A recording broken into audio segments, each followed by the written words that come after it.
ছিংগাপুৰৰ অসমীয়াসকল নহা বাবে আমি মনোকষ্ট পাইছিলোঁ।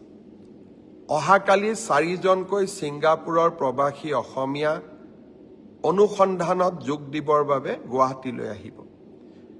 অৰ্থাৎ আগত এজন আহি গ'ল, এতিয়া 4জন আহিব, 6জন এতিয়াও বাকী থাকি যাব।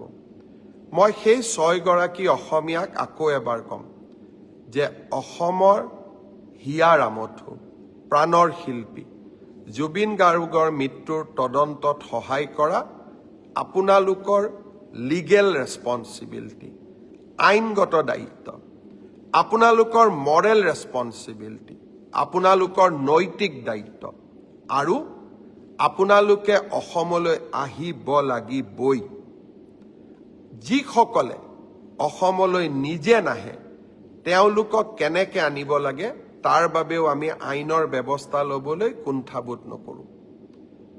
মই আশা কৰোঁ আপোনালোকে সোনকালে আহক। আপোনালোকৰ ষ্টেটমেণ্টখিনি লোৱাৰ লগে লগে আমি আদালতক গোটেই ঘটনা অতি সোনকালে জনাবলৈ সক্ষম হ'ম। কাৰণ আকৌ এবাৰ কৈছোঁ, যোৱা কালি CFL দিল্লীৰ ৰিপৰ্ট অহাৰ পিছত এতিয়া আমি বহুত বেছি কনফিডেণ্ট যে জুবিনক ন্যায় দিয়াৰ প্ৰক্ৰিয়া, ন্যায় ন্যায়ালয়ে দিব, কিন্তু ন্যায় দিয়াৰ প্ৰক্ৰিয়াক আমি ত্বৰান্বিত কৰিবলৈ এতিয়া সক্ষম।